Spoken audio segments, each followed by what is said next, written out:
Isang grupo ng kalalakihan sa Montalban, Rizal nang bugbog di umano at pumatay ng isang lalaki dahil sa utang. Ilang buwan silang tiniktikan ng CIDG DSOU. Malapit na silang magbayad sa buhay na kanilang inutang. 2022 nang utang daw kay Milky Aliada ang isang kapwa construction worker ng 2,000 pesos. May binatilyo dyan ako sa farm. Pumasok lang isang linggo, nakasweldo, tapos yung utang na 2,000 siguro, lampas 2,000. Hindi binayaran. Ilang linggo lumipas, nagharap ang dalawa sa isang inuman at nang maningil si Milky, aba, bigla raw nagrambulan. Siyempre, andyan yung binatilyo, nag-usap sila. Yung kainuman niya, na si Hilonggo, sumambad kasi pinagalitan ng anak ko yung Juan, binatilyo. Kasi hindi nagbayad ng utang. Sinabihan siya na, tayo lang pre magpangbuno. Siyempre, parang init ang ulo ng anak ko. Pinatulan siya. Iba na raw talaga ngayon, ang umutang, siya pang mas matapang sa nagpautang. Na nagpambuno sila, nasugatan yun at barangayan sila doon. Ang kuang barangay, habang gumagaling yung sugat, dito ang sugat yata eh. Yung anak ko ang magbayad. Hindi pala natapos sa barangay ang gulo. Dahil pagbalik sa farm ng biktima, muli siyang tinambangan ayon sa ama ng biktima na si Manghil. Yung taga-farm, hindi ko alam, wala namang atraso yung anak ko sa kanila. Ba't pinagtulong-tulungan nila yung anak ko? Kinatok siya, hindi man siya nagbukas, sinira yung mga pinto. Sa harapan sa kusina, sinira yun. Pinagtulong-tulungan pagpalo ng bat, baseball bat, saka 2x2 tubo, balik-balik yung dito. Blunt force trauma o matinding bugbog sa katawan ang naging dahilan ng kanyang pagkamatay ayon sa nakuha naming death certificate ng biktima. Hindi man bakas sa pinangarian ng krimen ng karumal-dumal na ginawa kay Milky Aliada, ramdam pa rin ng kanyang mga magulang ang sakit ng pagkawala niya. Yung papa niya nung nangyari na yun, parang hindi mo siya makausap, sir. Siyempre, sa lima niyang anak, yun po ang paborito niyang anak, si Milky. Kaya sabi ko sa kanya, wala na tayong magagawa eh. Hindi naman tayo ang may gusto eh. Grabe sir, masakit. Kasi kung maaari lang eh, mas maganda yung hindi mo siya kapiling kaysa kapiling. Na nangyaring gano'n na hindi mo maintindihan kung tanggap mo bang gano'n ang nangyari sa kanya. Matapos ang krimen, agad rumesponde ang Montalban Municipal Police Station. Agad kaming nagpunta sa lugar na pinangyarihan dahil ituturo nga po ng bata yung mga nang bugbog sa namatay. Gulo-gulo na po yung mga lugar. Ito po yung bahay ng biktima. Ito itong lugar po nito. Ito. Ayun nga, nagkagulo-gulo rito, nagkabugbogan dito, kasakitan. Tinira yung pinto na yan para siyempre, away yan eh. Kagulo na sila, lasing yung biktima. Kapag nagkahabulante, hanggang napunta doon sa lugar na yun doon. Doon na patuloy yung pangbubugbog sa biktima. Sa gawing ito, dito yung kasunod na nangyari na pangbubugbog. Tapos bugbugin, iniwan na lang, tapos yung may nakakita na itinakbo na sa ospital yung tao, yung biktima. 7 ang tinukoy na suspect sa pagpatay kay Milky. 6 sa 7 mga suspect na dismiss ang kaso sa korte. Pero may isang nagtago at hindi umattend sa mga hearing.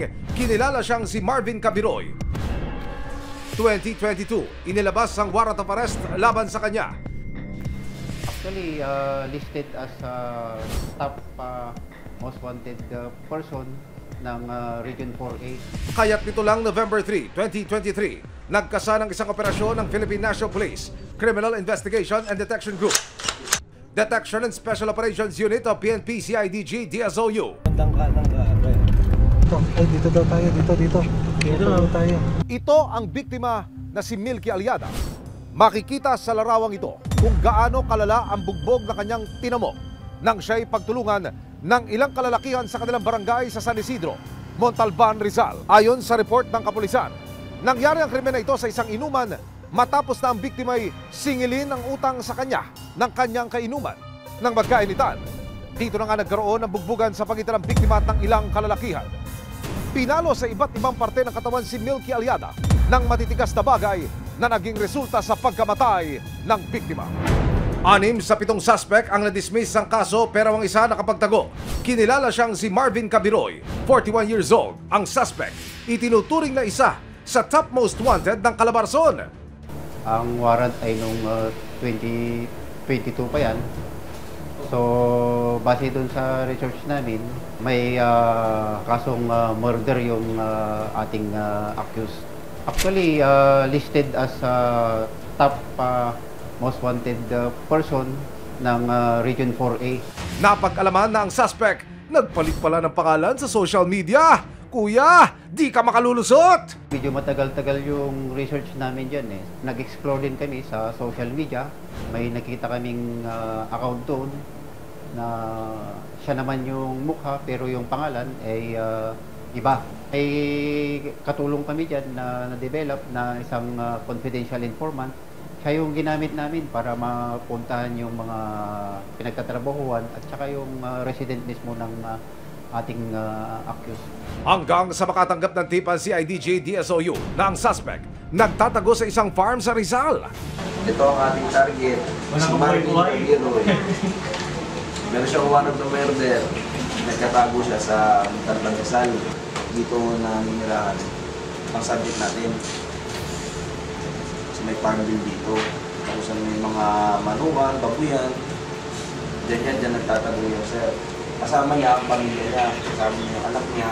So, nung pumunta yung ating tropa doon sa kanyang pinagtatrabahuan, nag-antay yung tropa doon ng umaga hanggang pagpasok sana doon pero hindi nakita. So, paglabas, inaabangan naman. So, yun pala, maaga siyang umuwi.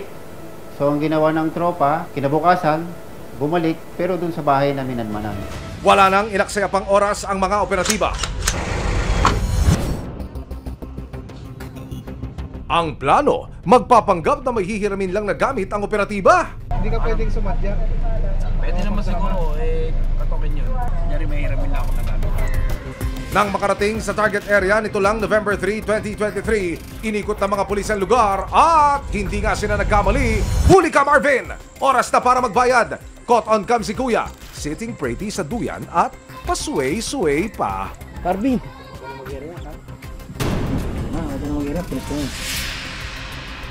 Itinawag agad ito sa ibang team na nakabang lang sa di kalayuan.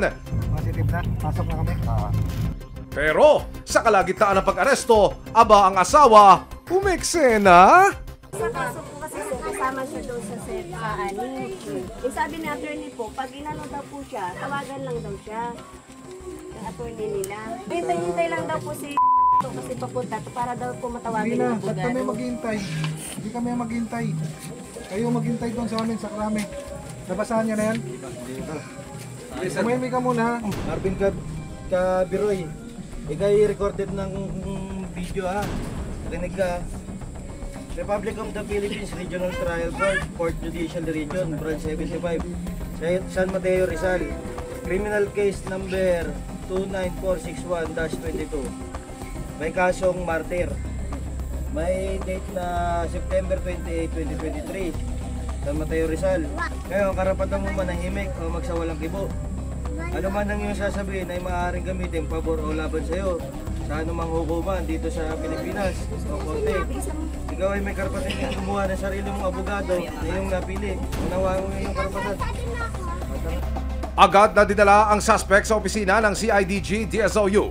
Dito, nakausap siya ng resibo. Mariin niyang itinanggi ang paratang at wala raw siyang alam sa nangyari. Wala po talaga akong alam diyan sir sa pangyayari na yun sir. Yung una po talaga sir na pangyayari, ganito po yun. Tulog po ako, gising lang po sir. Ngayon, nagkakagulo po sila. Pinagsusuntok ni yun sir sa katawan, saka dito sa batok. Nung time na yon, dinala sa barangay, ibinalik naman po dito sa Farmville yung biktima. Hindi, naulit na yung kaguluhan sir. Lumalakad naman po sir. Itong umabol na may dalang 2x2, pinalo niya dito sa tagiliran, sinundot niya tapos pinalo niya sa batok. May nagsabi daw kasi na witnesses na parang isa ka daw sa bubugbog. Hindi po sir, wala talaga ako, hindi ako nagbugbog sir. Eh huli na lang po nalaman ko na kasali po pala ako sa na yon, sa pangyayari na yon. Kinasukan ng murder ang suspect na si Marvin Cabiroy at kasalukuyang nakakulong sa custodial facility ng CIDG DSOU. Mensahe naman ng mga pulis. Sa magkaaway, magpasensyaan na lang kayo, lalo na kayo ay magkakapitbahay. Sa ating mga taong bayan, kung alam kayo may warrant of arrest para matulungan namin kayo, huwag kayong mag-atubiling pumunta dito sa Detection and Special Operations Unit ng CIDG para at least matulungan namin kayo sa pagkamit ng hustisya.